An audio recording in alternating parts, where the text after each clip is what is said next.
Welcome to the EchoCast. I am Bon, and this is a podcast about video game news, speculation, reviews, and whatever else I feel like chatting about. This week, we'll be chatting about my Modern Warfare 2 campaign thoughts, God of War Ragnarok previews, G4TV shutting down, and legitimately a bunch more. A few things before we get started. Subscribe to the show on your favorite podcast platform, and if you're on Spotify or iTunes, please review the show. On YouTube, please subscribe to the channel, like the video, and comment with your thoughts or just to say hello. A huge thanks to the supporter level patrons PK, The Dawn, Caged Nephilim, and a special thanks to producer level patron Hassan. If you're interested in supporting this podcast, please check out patreon.com/bondiesel or use your Prime sub over at twitch.tv/bondiesel. Okay, gaming news. Let's get into it. So first I'm going to talk about the Call of Duty Modern Warfare 2 campaign. I'm not going to talk about details of the story. I will kind of talk about what I thought of the story, but no details, so no spoilers in that sense. I will be speaking a little bit about mechanics and stuff like that. That shouldn't spoil anything, but if you want to go in completely blind and you didn't pre-order and you're not playing it already, then skip 5 or 10 minutes maybe. So Call of Duty Modern Warfare 2, a sequel to the Call of Duty 2019. I've had multiple people and I've seen different things. So the 2019 Modern Warfare was a prequel to Call of Duty 4, or it's like a kind of a reimagining. And then this game, well, this Modern Warfare 2, the way it ends, I think kind of answers that question. And because I'm not doing any spoilers, I'll just leave it there. So maybe I'll talk about it again after the game is out properly for a week or two. And I feel like I can talk about it without spoiling things for most people. It's not a super long campaign. It took me 2 days, 2 long play sessions to do it, it felt good though. That's how most of their campaigns are. Their campaigns are never, 50-hour, long drawn out things. They tend to be maybe 10, 15, 20 hours at the most. And I liked it. I thought it was great. My only critique, well, one thing I liked is that really quickly they have you doing more interesting stuff than just run and kill everything you see. Another thing that I can't really decide whether it's a compliment or a complaint is that I played on normal, and I even had to drop it down to the easiest difficulty 3 or 4 times through the game. I found it extremely challenging. This isn't really a spoiler. You run into armored enemies, and maybe there's a trick to them that I didn't understand. My impression is you just had to shoot either their helmet armor or their chest armor and break it, and then they would die fairly normally. Maybe there's a trick to that, but I couldn't figure it out. And I really struggled with the armored enemies. And then about halfway through the game, they throw a big, as far as I know, a completely unique experience into the game. And I won't talk about what it is because I think it is interesting and it's cool. And it is, in my opinion, very creative. Considering most of their campaigns. So I'm still kind of like 50-50 if I liked it or not, but I did appreciate that it was something different. My biggest complaint is the ending. Again, I won't spoil the ending. I won't give any details about the ending. But a thing comes back up literally at the almost very end of the game that I just was shaking my head being like, oh, come on. Why are we doing this? So without spoiling things, I'll probably just leave it there. But overall, I really enjoy it. If you like Call of Duty single player campaigns, especially the Modern Warfare ones, this will be right up your alley. I don't think it stuck the landing. I feel like the ending was a little rough. We do know, and if you don't know this already, here you go. Here's your info.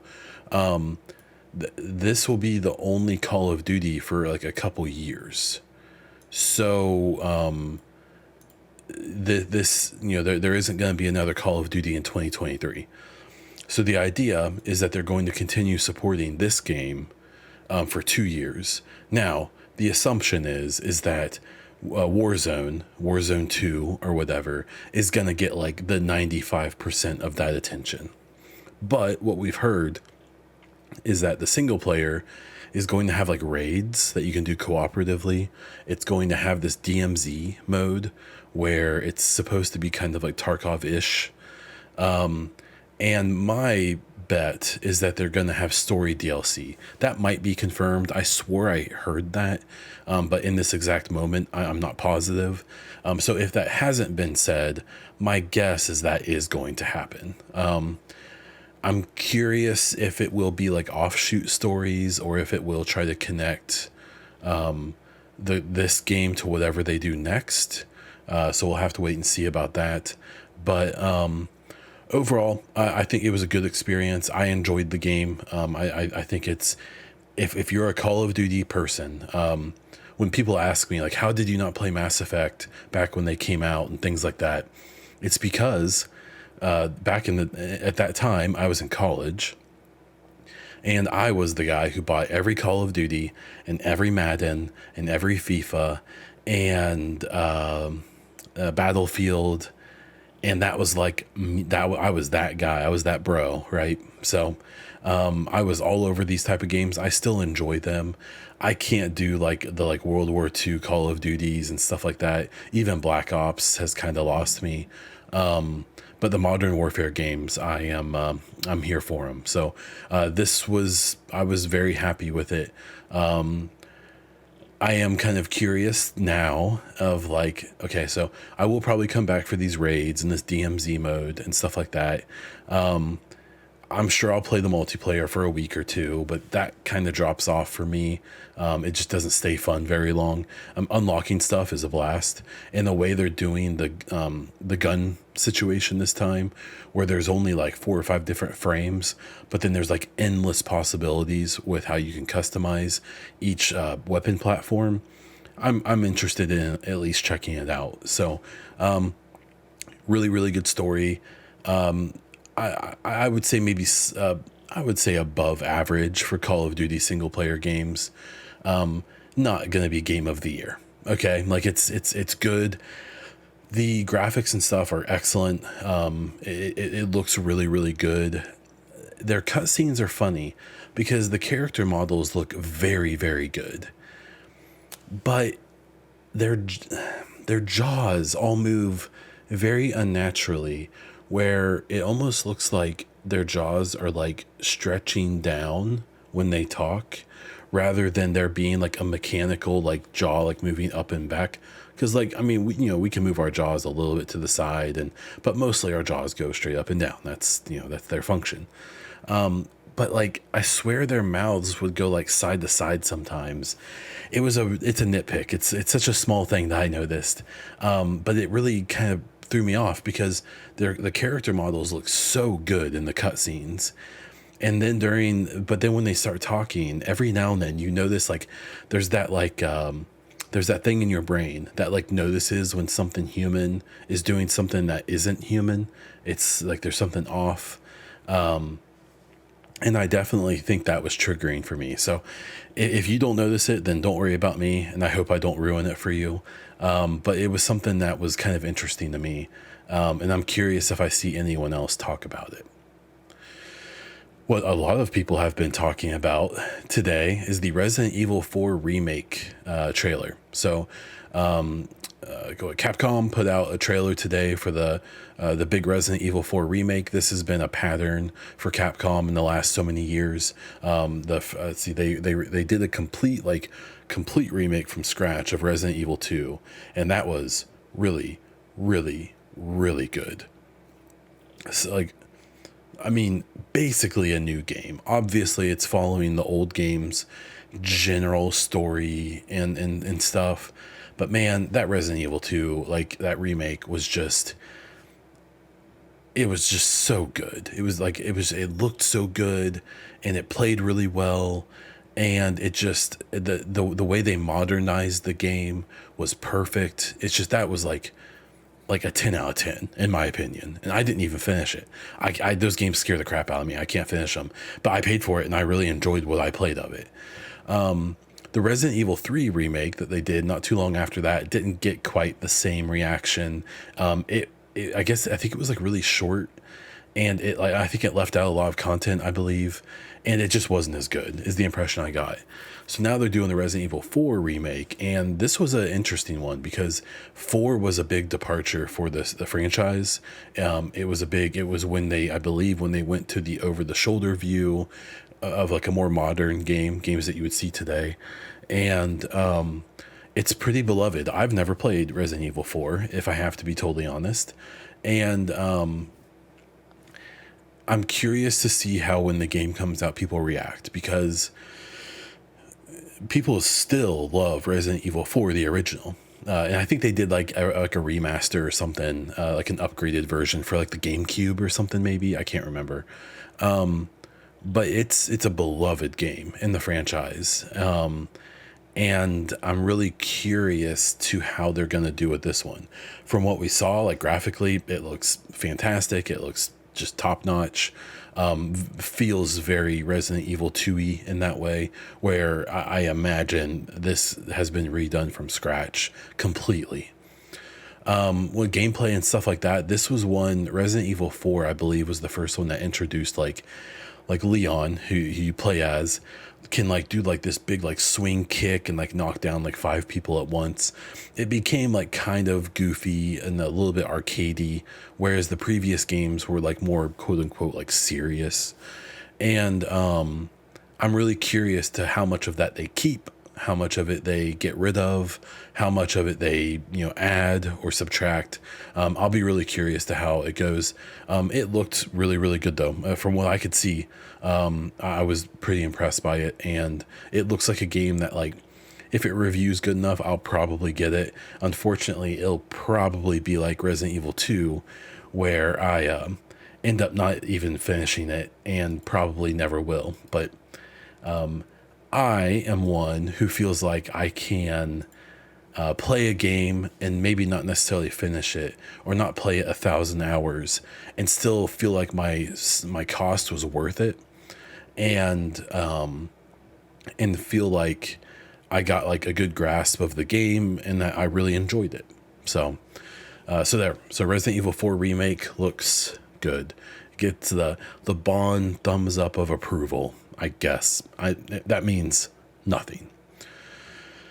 God of War Ragnarok is right around the corner here, out in a couple weeks. This is, I have to imagine, the most anticipated game of the year, beyond Elden Ring. We will talk about that. But I think at like 10 o'clock today or 9 o'clock Eastern time, all the embargo must have come up for Ragnarok, because everyone and their brother had a video come out for it, talking about it. And so the impression I'm getting from the reactions to Ragnarok is the people who I follow and watch their videos and their podcasts and stuff, who are like Sony fans, who like that's their thing, think it's great. Think it's a big step up from the last game.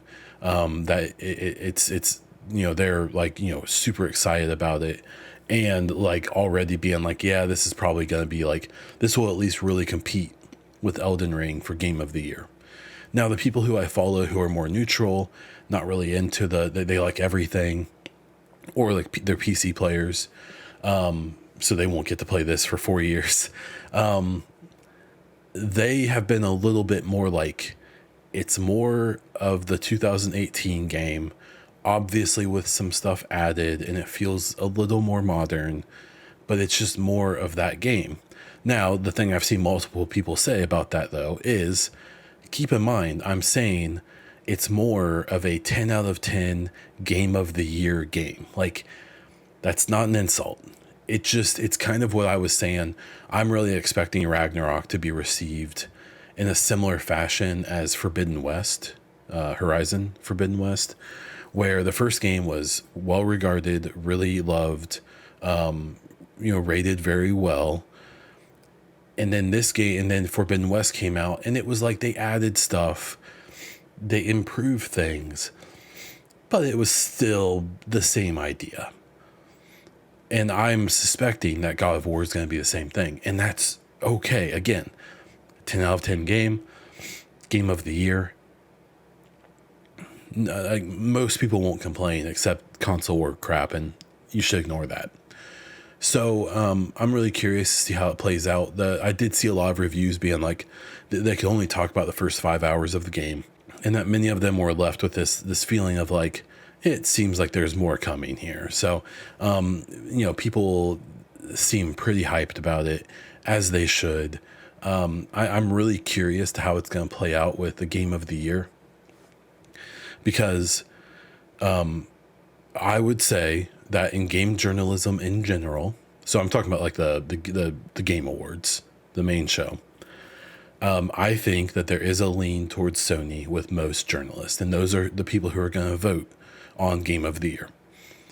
I think that this game is going to be extremely good. It's going to be a 9.5 or 10 out of 10, just like Elden Ring was. And I think that there's going to be a tiny bias for that it's, if they're a Sony person, they're going to appreciate the exclusivity and stuff like that. And there's going to be a recency bias. There's going to be people who this is fresh to them. They haven't played Elden Ring in 6 months, even though they loved it and gave it a 10 out of 10. And they're going to vote for God of War because they just played it a few weeks before the Game Awards, right? And that's fine. There's nothing wrong with that. And then I think you're going to have people who maybe aren't as into that one platform, who are going to be like, God of War, amazing game. But Elden Ring kind of changed things. Elden Ring was a statement. And so I'm really curious to how that's going to play out. When Game Awards comes out, then you'll have like the individual, podcasts and publications and stuff doing their own Game of the Years. I bet we'll see like Kirby probably get some Game of the Years from a few random outlets. I bet we'll see like Neon White get some. I saw some people really high on that. I think we'll see God of War and Elden Ring get a bunch of them.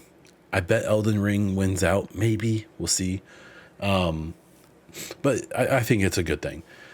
Now, I have to admit some bias that I will never forgive Greater Gaming Media for giving the first God of War Game of the Year over Red Dead Redemption 2. Because I don't care if you think Red Dead is too long. I don't care if you think the controls were hard to figure out. They weren't. They took me like 5 minutes, and they were actually really intuitive if you wanted to learn them.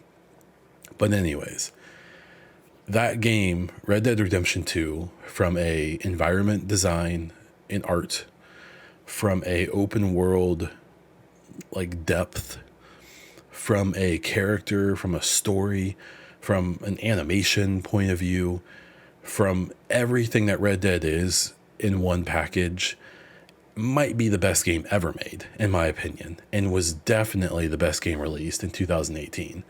Not dishing on the first God of War. Obviously, it was very good. It was a huge change for that franchise. It was a revitalization from the old kind of style God of War games to a more adult, a more serious game.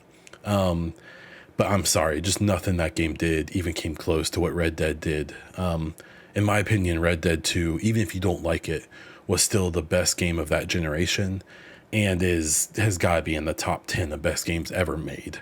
And it's as a whole package. Again, if you don't like the game, that's fine.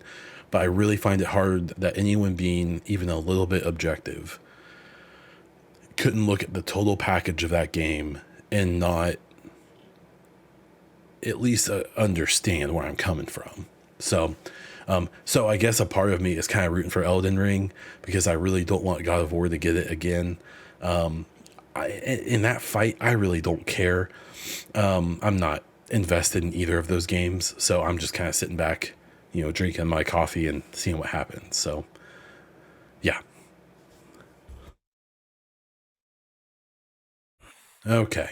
So Bayonetta 3. So this has been quite the saga over the week. So I believe I reported on this last week, just kind of talking about the Helena Taylor, the old voice actress for Bayonetta, putting out these videos basically saying a bunch of stuff that they're underpaying her, stuff like that. So since then, the Bayonetta devs came out and said, no, that's not true. There was talk that they offered more than that. It was kind of weird. Jennifer Hale, who's the current Bayonetta voice actress, the new one, who's a legendary voice actress. Most people know her for Shepard in the Mass Effect series, but she's been in everything. You would know her as a lot of things, even if you don't realize it. Well, Jason Schreier this week released a report on the day he got back from paternity leave and said it basically came down to, supposedly, from emails he's seen and correspondence he's seen, they offered her between $15,000 and $20,000. It was like $4,000 or $5,000 for 4 sessions, 3 to 4 sessions, I guess, and that was what they actually offered her. Helena Taylor is still holding that is not true. And it seems like for the greater game journalism world, the story is kind of settled. I think it's interesting because a lot of people are basically saying, like, I guess Helena Taylor lied. I suspect she didn't. I am wondering if there was a miscommunication, if maybe she has an agent and her agent maybe didn't report to her things correctly, or maybe they didn't understand correctly. I suspect the story's basically over. My guess is that Helena's gonna, no matter what happened, is gonna have to kind of lick her wounds and tuck her tail for a bit, because the big thing was, it was one thing to call out Bayonetta's devs and Nintendo for lowballing her supposedly. It was another thing to bring Jennifer Hale into it, who just took a job, I don't know if I would say that she's like completely outside of the situation. I mean, she, being in the gaming industry, knows that Bayonetta has been voiced by someone for a long time, and now she's doing it. You would think that maybe she would have asked a few questions or reached out to Taylor or whatever, or maybe she was aware of what the dispute was there and she stayed away. I have no idea. But it's been an interesting story. So Jub in the Discord wanted me to talk about this in the listener question. So I'm bringing it now. I am very curious. I suspect that we'll eventually get like a look back at this situation, like, oh, well, this is what was actually happening. But that may not happen for a while. I suspect that they're gonna get real quiet. They're gonna put that game out, hope it sells a bunch of copies, and maybe one day we'll get a retrospective from Helena Taylor or Jason Schreier or something that gives the entire story, but we'll have to wait and see. Okay, this week we had a couple new games come out. We had a bunch of games, but these are the two I'm going to talk about. So the first one was Gotham Knights. It currently has a Metacritic score of 69. Nice. Yeah, this game seems like it's just like if you want a Batman brawler where Batman's dead, that has some like light looter and RPG things in it, then maybe you'll like it. But it seems like most people are finding it to just be kind of bland and generic. This game sparked a big conversation this week about it was announced that it was only going to have a 30 FPS mode on console. This is after the news a few months ago that this game was supposed to be cross-generation. So it was supposed to be on PS4 and Xbox One, as well as PS5 and the Xbox Series consoles. And they canceled that. So the assumption was like, okay, it doesn't run well on the old consoles. They saw what happened with Cyberpunk. They are going to avoid that. And then, like less than a week before release, they say, oh, by the way, the next gen consoles, even the Series X and the PS5 won't have 60 FPS. It's going to be 30. And that kind of had a bunch of people like tilting their heads, because there will probably come a time where current gen games are going to come out and they're just going to be 30 FPS. I don't think that time should be happening yet, especially not for a game that was designed to work on the old consoles. And so to me, it just tells me that they must be crunching, or they must have been crunching there at the end.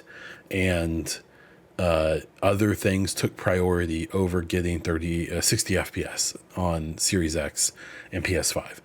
I suspect that almost certainly there will be an update at some point that gives them that gives a performance mode that does 60 FPS. They probably just have to work on it. It just wasn't ready, and that's the way it goes. It's kind of a bad look, and it was an even worse look when I believe a Rocksteady dev posted saying that, and a few devs have said this, that devs across the industry are trying to get rid of a requirement. Xbox has a requirement that to put out a game on the Series X, it has to also come out for the Series S. They've dropped that requirement, obviously, for the last gen, but they are sticking to that. And there was a dev who went really hard into this, saying that it was the Series S's fault. But then the Gotham Knights put out their PC requirements, and the minimum spec was hardware that's like half as powerful as the Series S. So there was a bunch of confusion of like, okay, like, why are they suggesting this hardware that like isn't as powerful as the S for the PC, but then we're acting like it's the Series S's fault, blah, blah, blah. And so there's been mostly pushback of people being like, you can get 60 FPS out of these games at this point still, especially Gotham Knights. It's more likely they just ran out of optimization time. There was a dev that it always pops up on my timeline. I can't stand the person, but they made this big point of like, well, gamers want 60 FPS, but if we have to take away graphics to do that, which they do, that's how it works, then they're just going to complain about that. And I vehemently disagree, because I think that people notice graphics for like 3 seconds, but they notice smooth 60 FPS gameplay forever. And that's why people are willing to take performance modes that drop down to 1440p or 1080 or even lower in some situations to get that 60 FPS. And I think people are going to be willing to do that for now on. Anyone who's touched 60 FPS, it's hard to go back. It truly is. Now, I'm not the kind of person who's like, oh, it gives me migraines and my eyes hurt. It doesn't. I can still play it. It just doesn't look good compared, right? So I poo-poo on this idea of the Series S being the problem. I poo-poo on this idea of, well, if you do one thing, they'll complain and want the other. That's no, And the fact that a game dev who's very experienced in the industry said that, they should know better. But this same person like trots out these like super lame, lazy, like, we should treat devs nicer. We should treat devs nicer. But if you tweet that every week to get lots of likes and quote tweets to make everyone love you, that's kind of lame in my opinion. And the take about, well, if you do one thing, they'll complain, it is BS, and that's stupid. And I'm annoyed by it, obviously. So 60 FPS is the future. Games need to get on board, even if it means fidelity is going to drop. I think the whole 4K thing was something that was really pushed on people, including myself. And you kind of forget that 2K, 1440p, and honestly 1080p still looks really good. And I would rather have a smooth, good-looking game than one that has a bunch more pixels. But we'll see what the greater hive mind thinks in the long run. Another big game that came out this week was A Plague Tale Requiem, a sequel to A Plague Tale Innocence. It has currently has an 83 on the Metacritic. From the reviews and stuff I saw, people felt like the story was a little weird, that there were parts of the game that, didn't feel like a huge jump up from the last one, but that overall it looks beautiful, it has a compelling story, and that it's definitely worth playing. And that 83 Metacritic seems to back that up. I did play this game for a little bit, for maybe an hour or so. It is absolutely gorgeous. It is a very pretty game. I was very impressed by it. I liked it from what I played more than the first one. I felt like it was more intuitive and felt nicer to play. But I'll need to play more before I can really make that full decision. The last couple of stories here is a good, then a bad one. Kind of funny. The big podcast video crew group who makes gaming podcast and shows, as well as like kind of lifestyle and mass media stuff, revealed their new studio over the weekend. Before COVID, they were working out of I believe essentially a like rented house or like a big apartment or office building. Then they went to COVID and they all worked from home for 2.5 years. And now they just moved into this big, like state of the art, 5,000 square foot, studio. And it's very cool. What I like about it is that it's a lot compared to what they had, but it doesn't seem like too much. They basically have one big, really impressive main stage to do their shows. Then they have like a green room kind of lounge cafeteria area. And then they have like meeting rooms and stuff like that. And then they have like a streaming lounge where they have, I think, 5 or 6 computers set up so they can all stream. And if you know their old setup and stuff like that, if you've seen pictures or even during COVID where they were all at home, it's a huge upgrade. And even just their content this week and last week, after they've revealed it, has really shown, like, or this week has really shown like, oh, okay, this is why they spent all this money and time. And at least in my opinion, it's really paying off. So if you like gaming content, if you like movie content and just stuff about life and things like that, go check out Kinda Funny. They have 2 channels. They have Kinda Funny and Kinda Funny Games. So check those things out. I am in their streams all the time, and you'll probably see me around if you get into them. On the other hand, we have G4TV. G4TV was revitalized in less than a year ago. If you are older, like myself, you'll remember like ZDTV, Tech TV, and then it became G4 eventually. And it was a gaming and PC and like electronics focused TV channel that had a bunch of shows that were pretty legendary back in the day, because it was before like YouTube and stuff. So you couldn't just follow a video game podcaster or a video game channel or whatever. This was what you had basically, in like magazines and forums. And it was really, really cool. And about less than a year ago, they tried to revitalize it. They spent a insane amount of money, and had like 200 plus employees, making shows, trying to kind of do the G4 TV thing again. It was on cable. I had it on YouTube TV. And they announced, over the weekend, basically that they were shutting down, without like warning any of the employees before. Most of the people who worked there found out by tweet that they were losing their jobs. And it's one of those things where it's a shame. It's a bummer to see such a big operation shut down. But then you hear about a bunch of stuff that was happening. Apparently the person who was running the channel was the son of one of the execs at the CBS or something.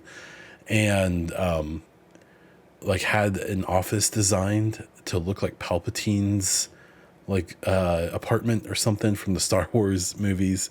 And then we found out that there were people that were appearing on the show who were getting paid $25,000 to $30,000 per appearance, not per year or per month, but per appearance. And honestly, at the end of the day, the content, they brought back some of the people from the old show, Adam Sessler and things like that, but it just wasn't very good. it had a bunch of talent. The people on it, Danny Pena and stuff like that, super great creators, very interesting voices. But I tried watching it for a couple weeks. I would pop in and try to watch a show, and it just had no soul. It had no heart. It was just, hey, we're G4TV, come love us. And the chemistry, I think, between the cast didn't seem that great.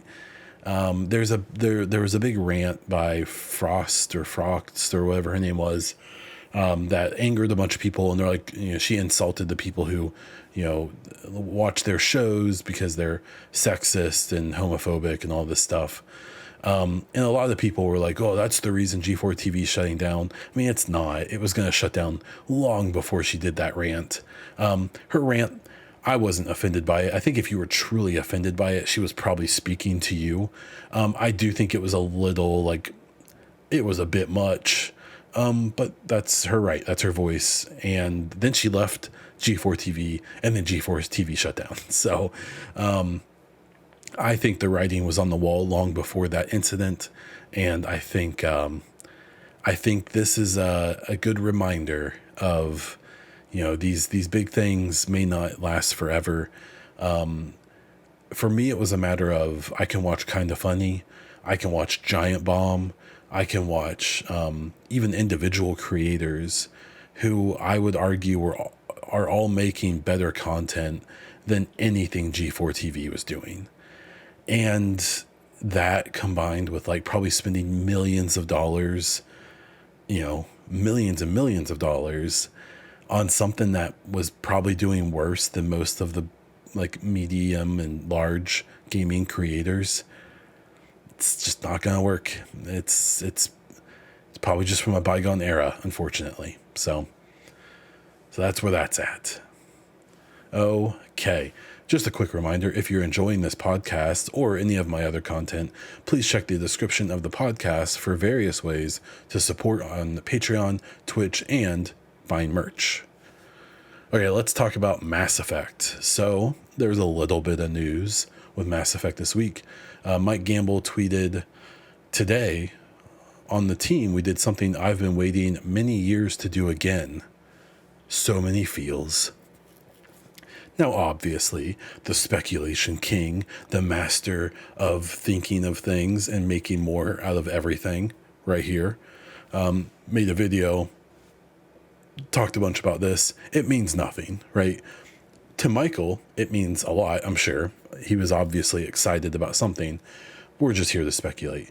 My idea is that they probably saw something that is some type of reference to the trilogy.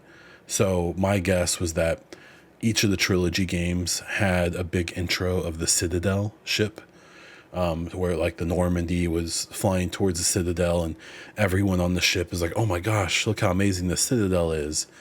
I bet they saw a render of that moment in the next game, because it's going to have something to do with, it's going to have something to do with, the Citadel. We are almost certain the next game is going to take place in the Milky Way in some capacity. And I just was really excited by it. I think it was really cool for him to just post anything. He doesn't tweet very often. And my speculation is it was something like that. I've seen people make some videos and stuff with their own ideas. You can go find those. But at the end of the day, things are happening, and that's a good thing for Mass Effect. We should be excited about that. So, then the second bit I was going to speak about pretty quickly is I've had kind of a change of heart about Andromeda. And if you like Andromeda, you should probably just skip. So I played Andromeda for the first time after I played the trilogy the first time. So back in March of 2021, I played through the trilogy. It took me a couple weeks. I played it, was very moved by it, really, really loved it. And it was okay, I don't want to just jump in and play it again. So let's play Andromeda. Let's give it a shot. Played it, blew through all the main missions. Didn't really like it. Never plan on touching it again. Time goes by. I play the trilogy 2 or 3 times more. okay, I'll give it another shot. I'll do the romances, I'll do the loyalty missions, blah, blah, blah. So I play Andromeda again. I don't 100% it because you shouldn't. You shouldn't 100% that game. But I did all of the big stuff and I enjoyed it. I thought I did a romance. It was fine. I did all the loyalty missions. They were really cool. And I finished it and I was like, okay, I like this. This was a nice experience. 3 or 4 more playthroughs of the trilogy go by.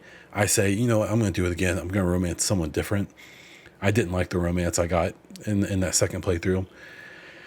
And I don't know, it's hard for me to explain it, but I got probably about halfway through the game. I started doing side missions, loyalty missions, pursuing some of these new romances and stuff. And I just can't play that game. Andromeda kind of sucks, man. It's not the worst game I've ever played. It's a solid like 6 out of 10, maybe 5 out of 10.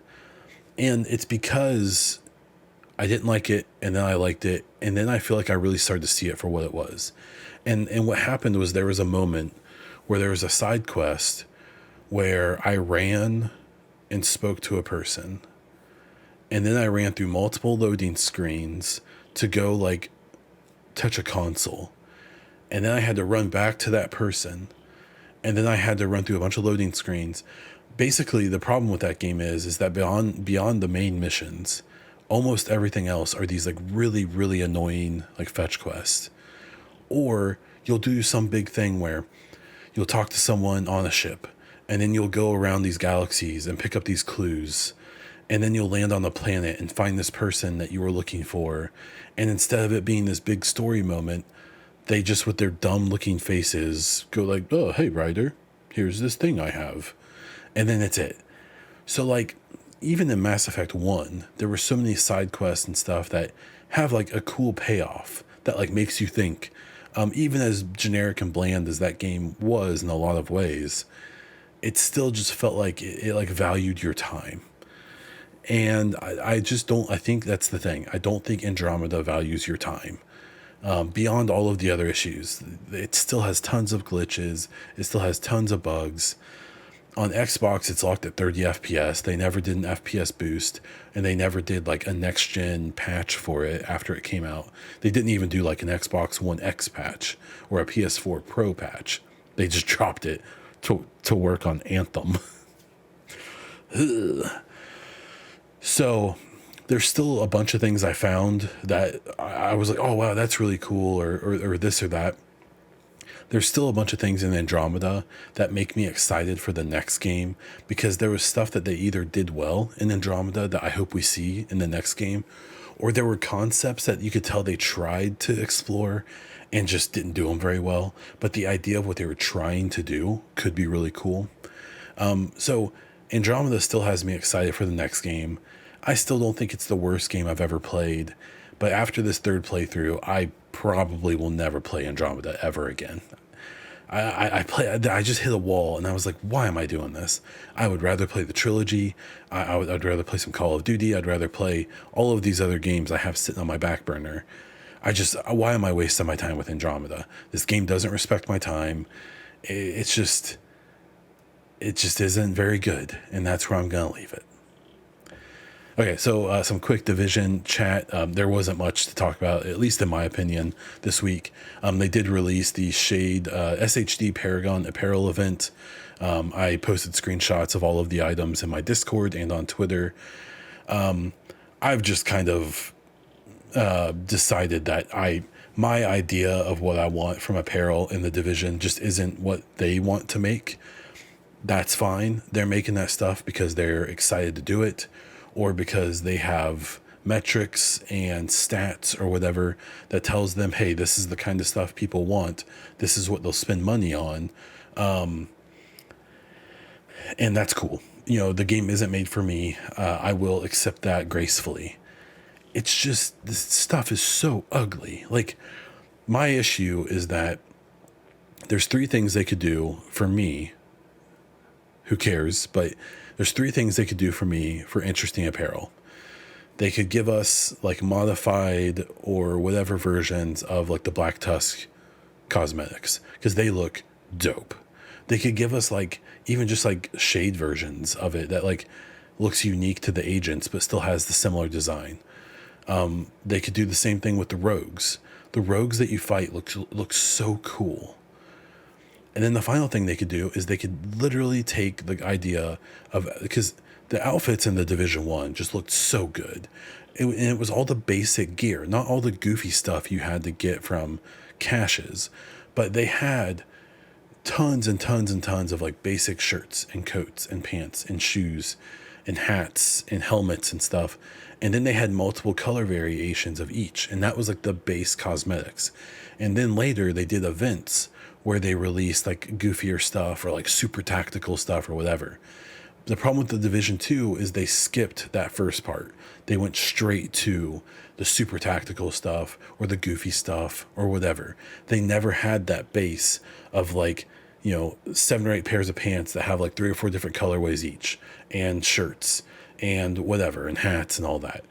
And so even if they had an apparel event that was basically like a bunch of the Division 1 gear, but with like the sleeves rolled up and maybe like shorts or something, I don't know, or like tactical pants, I don't know.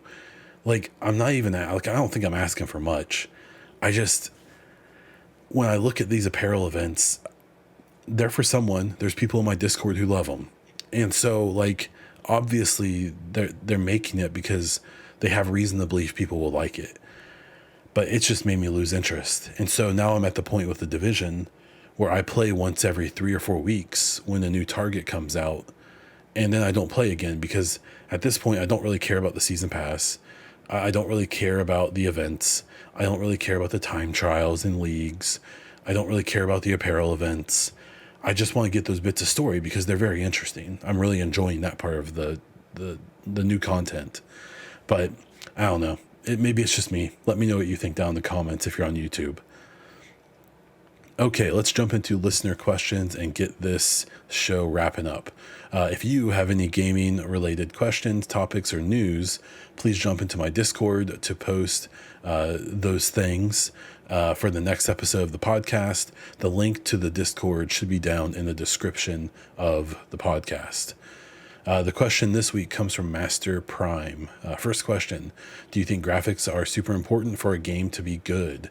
That's what I kind of touched on earlier is I think they matter a lot for marketing. I think they matter a lot for people who like taking like screenshots and things like that.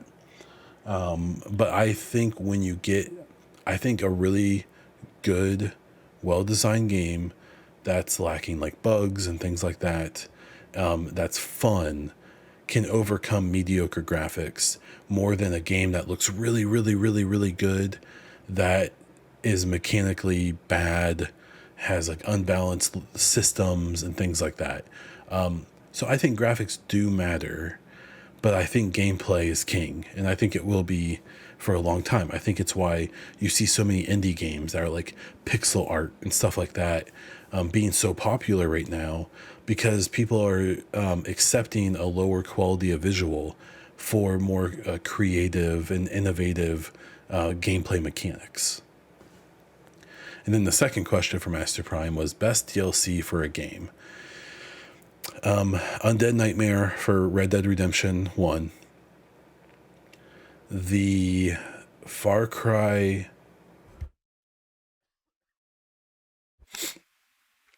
3 Blood Dragon. Mass Effect Citadel for Mass Effect 3, and the Arrival DLC for Mass Effect 2.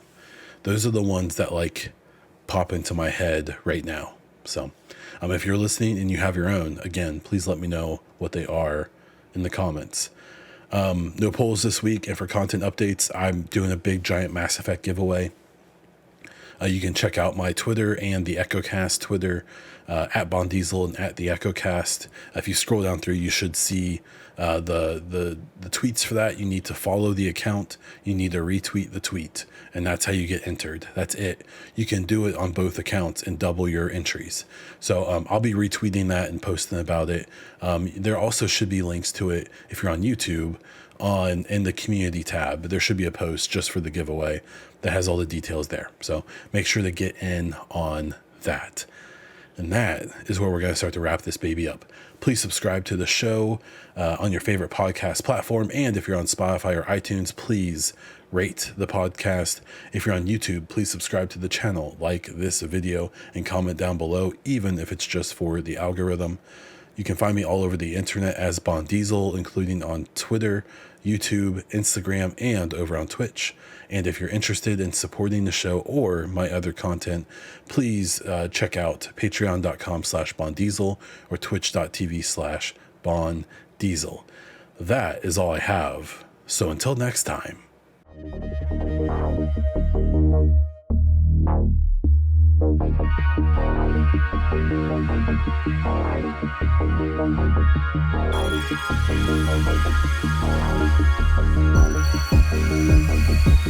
Thank you.